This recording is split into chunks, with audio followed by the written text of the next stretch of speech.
Chapter 19. Amy's Will. While these things were happening at home, Amy was having a hard time at Aunt March's. She felt her exile deeply, and for the first time in her life realized how much she was beloved and petted at home. Aunt March never petted anyone.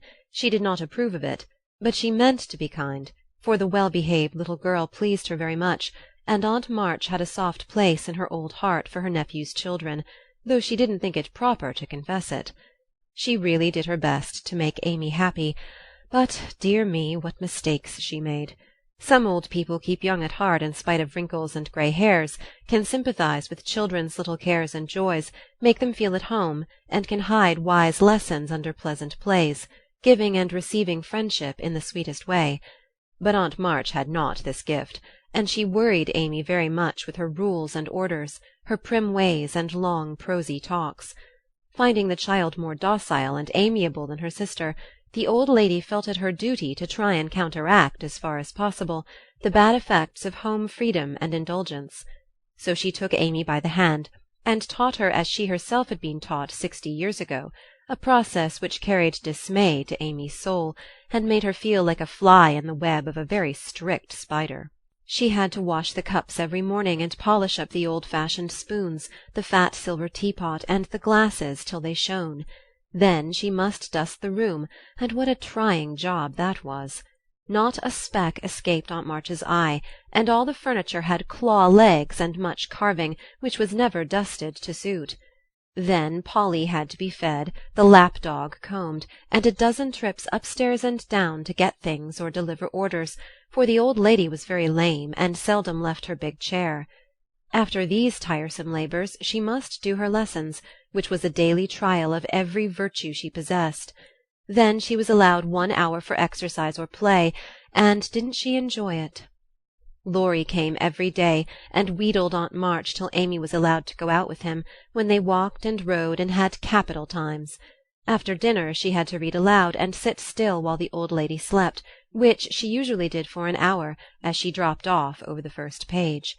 Then patchwork or towels appeared, and Amy sewed with outward meekness and inward rebellion till dusk, when she was allowed to amuse herself as she liked till tea-time. The evenings were the worst of all, for Aunt March fell to telling long stories about her youth, which were so unutterably dull that Amy was always ready to go to bed, intending to cry over her hard fate, but usually going to sleep before she had squeezed out more than a tear or two. If it had not been for Laurie and old Esther, the maid, she felt that she could never have got through that dreadful time. The parrot alone was enough to drive her distracted, for he soon felt that she did not admire him, and revenged himself by being as mischievous as possible. He pulled her hair whenever she came near him, upset his bread and milk to plague her when she had newly cleaned his cage, made Mop bark by pecking at him while Madame dozed, called her names before company, and behaved in all respects like a reprehensible old bird. Then she could not endure the dog, a fat, cross beast who snarled and yelped at her when she made his toilet, and who lay on his back with all his legs in the air and a most idiotic expression of countenance when he wanted something to eat, which was about a dozen times a day. The cook was bad-tempered, the old coachman was deaf, and Esther the only one who ever took any notice of the young lady. Esther was a Frenchwoman, who had lived with Madame, as she called her mistress, for many years, and who rather tyrannized over the old lady, who could not get along without her. Her real name was Estelle, but Aunt March ordered her to change it, and she obeyed, on condition that she was never asked to change her religion. She took a fancy to Mademoiselle, and amused her very much with odd stories of her life in France, when Amy sat with her while she got up Madame's laces. She also allowed her to roam about the great house, and examine the curious and pretty things stored away in the big wardrobes and ancient chests, for Aunt March hoarded like a magpie. Amy's chief delight was an Indian cabinet full of queer drawers, little pigeon-holes, and secret places, in which were kept all sorts of ornaments, some precious, some merely curious, all more or less antique. To examine and arrange these things gave Amy great satisfaction, especially the jewel-cases, in which, on velvet cushions, reposed the ornaments which had adorned a belle 40 years ago.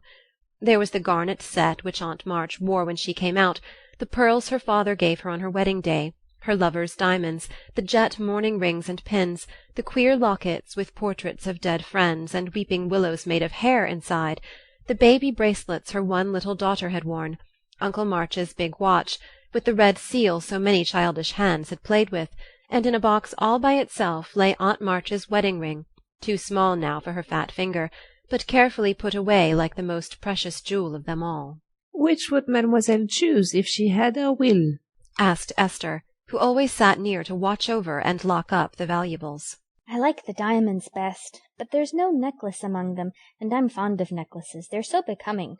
I should choose this, if I might," replied Amy, looking with great admiration at a string of gold and ebony beads from which hung a heavy cross of the same. "I, too, covet that, but not as a necklace. Ah, no! To me it is a rosary, and as such I should use it like a good Catholic," said Esther, eyeing the handsome thing wistfully. "Is it meant to use as you use the string of good-smelling wooden beads hanging over your glass?" asked Amy. "Truly, yes, to pray with. It would be pleasing to the saints if one used so fine a rosary as this, instead of wearing it as a vain bijou." "You seem to take a great deal of comfort in your prayers, Esther, and always come down looking quiet and satisfied. I wish I could." "If mademoiselle was a Catholic, she would find true comfort. But as that is not to be, it would be well if you went apart each day to meditate and pray, as did the good mistress whom I served before madame. She had a little chapel, and in it found solacement for much trouble." "Would it be right for me to do so?" asked Amy, who in her loneliness felt the need of help of some sort, and found that she was apt to forget her little book, now that Beth was not there to remind her of it. "It would be excellent and charming, and I shall gladly arrange the little dressing-room for you if you like it. Say nothing to madame, but when she sleeps, go you and sit alone a while, to think good thoughts, and pray the dear God preserve your sister." Esther was truly pious, and quite sincere in her advice, for she had an affectionate heart, and felt much for the sisters in their anxiety. Amy liked the idea, and gave her leave to arrange the light closet next her room, hoping it would do her good. "I wish I knew where all these pretty things would go when Aunt March dies," she said, as she slowly replaced the shining rosary and shut the jewel cases one by one. "To you and your sisters. I know it. Madame confides in me. I witnessed her will, and it is to be so," whispered Esther, smiling. "How nice! But I wish she'd let us have them now. Procrastination is not agreeable," observed Amy, taking a last look at the diamonds. "It is too soon yet for the young ladies to wear these things. The first one who is affianced will have the pearls. Madame has said it, and I have a fancy that the little turquoise ring will be given to you when you go, for madame approves your good behavior and charming manners." "Do you think so? Oh, I'll be a lamb if I can only have that lovely ring. It's ever so much prettier than Kitty Bryant's. I do like Aunt March after all." And Amy tried on the blue ring with a delighted face and a firm resolve to earn it. From that day she was a model of obedience, and the old lady complacently admired the success of her training. Esther fitted up the closet with a little table, placed a footstool before it, and over it a picture taken from one of the shut-up rooms. She thought it was of no great value, but being appropriate she borrowed it, well knowing that madame would never know it, nor care if she did. It was, however, a very valuable copy of one of the famous pictures of the world, and Amy's beauty-loving eyes were never tired of looking up at the sweet face of the Divine Mother, while her tender thoughts of her own were busy at her heart. On the table she laid her little Testament and hymn-book, kept a vase always full of the best flowers Laurie brought her, and came every day to sit alone thinking good thoughts, and praying the dear God to preserve her sister. Esther had given her a rosary of black beads with a silver cross, but Amy hung it up and did not use it, feeling doubtful as to its fitness for Protestant prayers. The little girl was very sincere in all this, for being left alone outside the safe home nest, she felt the need of some kind hand to hold by so sorely that she instinctively turned to the strong and tender friend whose fatherly love most closely surrounds his little children. She missed her mother's help to understand and rule herself, but having been taught where to look, she did her best to find the way and walk in it confidingly. But Amy was a young pilgrim, and just now her burden seemed very heavy. She tried to forget herself, to keep cheerful, and be satisfied with doing right, though no one saw or praised her for it. In her first effort at being very, very good, she decided to make her will as Aunt March had done, so that if she did fall ill and die, her possessions might be justly and generously divided. It cost her a pang even to think of giving up the little treasures which in her eyes were as precious as the old lady's jewels. During one of her play hours she wrote out the important document as well as she could, with some help from Esther as to certain legal terms, and when the good-natured Frenchwoman had signed her name, Amy felt relieved and laid it by to show Laurie, whom she wanted as a second witness. As it was a rainy day, she went upstairs to amuse herself in one of the large chambers, and took Polly with her for company.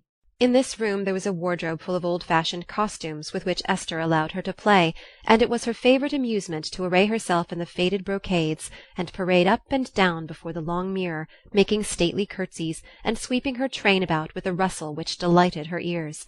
So busy was she on this day that she did not hear Laurie's ring, nor see his face peeping in at her as she gravely promenaded to and fro, flirting her fan and tossing her head, on which she wore a great pink turban, contrasting oddly with her blue brocade dress and yellow quilted petticoat. She was obliged to walk carefully, for she had on high-heeled shoes, and, as Laurie told Joe afterward, it was comical to see her mince along in her gay suit, with Polly sidling and bridling just behind her, imitating her as well as he could, and occasionally stopping to laugh or exclaim, "Ain't we fine?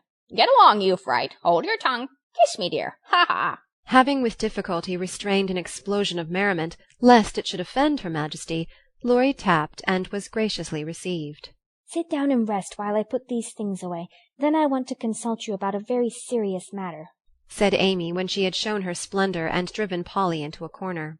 That bird is the trial of my life, she continued, removing the pink mountain from her head, while Laurie seated himself astride a chair. Yesterday, when Aunt was asleep and I was trying to be as still as a mouse, Polly began to squall and flap about in his cage, so I went to let him out and found a big spider there.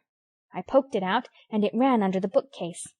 Polly marched straight after it, stooped down and peeped under the bookcase, saying in his funny way with a cock of his eye, "Come out and take a walk, my dear." I couldn't help laughing, which made Paul swear, and Aunt woke up and scolded us both. Did the spider accept the old fellow's invitation? asked Laurie, yawning.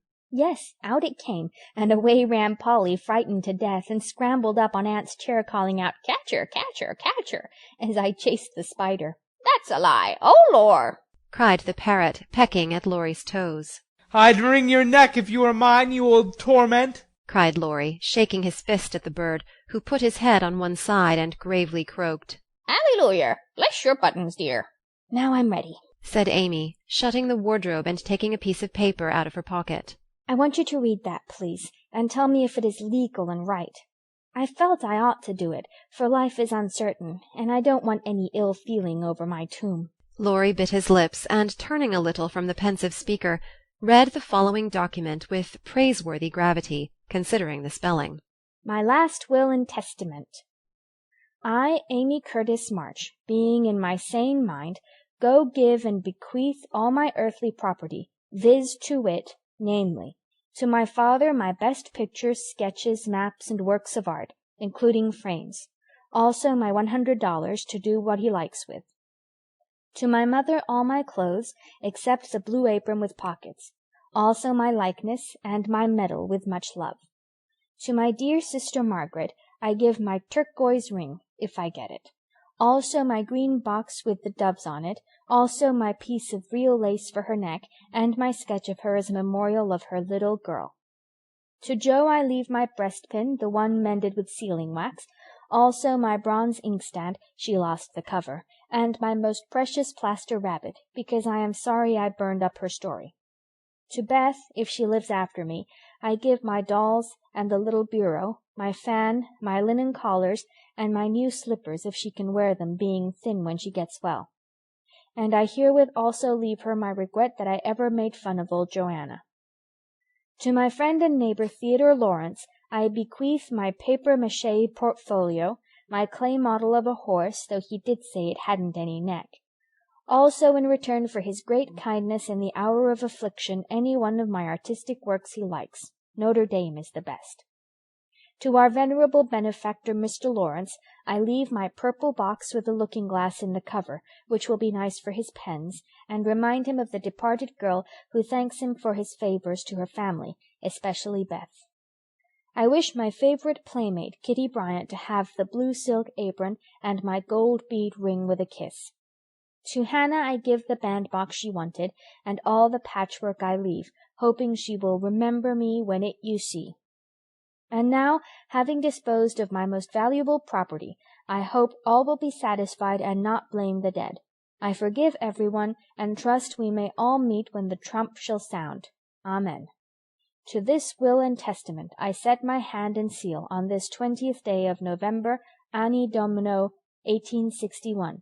Amy Curtis March. Witnesses: Estelle Valnor, Theodore Lawrence. The last name was written in pencil, and Amy explained that he was to rewrite it in ink and seal it up for her properly. What put it into your head?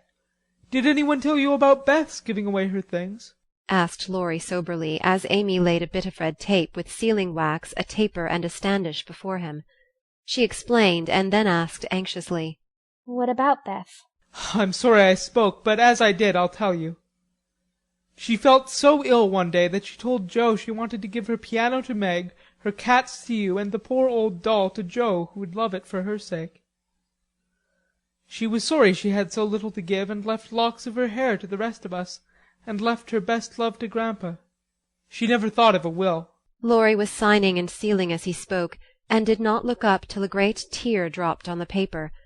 Amy's face was full of trouble, but she only said, Don't people put sort of postscripts to their wills sometimes? Yes, codicils they call them. Put one in mine, then, that I wish all my curls cut off and given round to my friends. I forgot it, but I want it done, though it will spoil my looks. Laurie added it, smiling at Amy's last and greatest sacrifice. Then he amused her for an hour, and was much interested in all her trials. But when he came to go, Amy held him back to whisper with trembling lips, Is there really any danger about Beth? I'm afraid there is. But we must hope for the best, so don't cry, dear. And Laurie put his arm about her with a brotherly gesture which was very comforting. When he had gone, she went to her little chapel, and sitting in the twilight prayed for Beth, with streaming tears and an aching heart, feeling that 1,000,000 turquoise rings would not console her for the loss of her gentle little sister. End of chapter 19.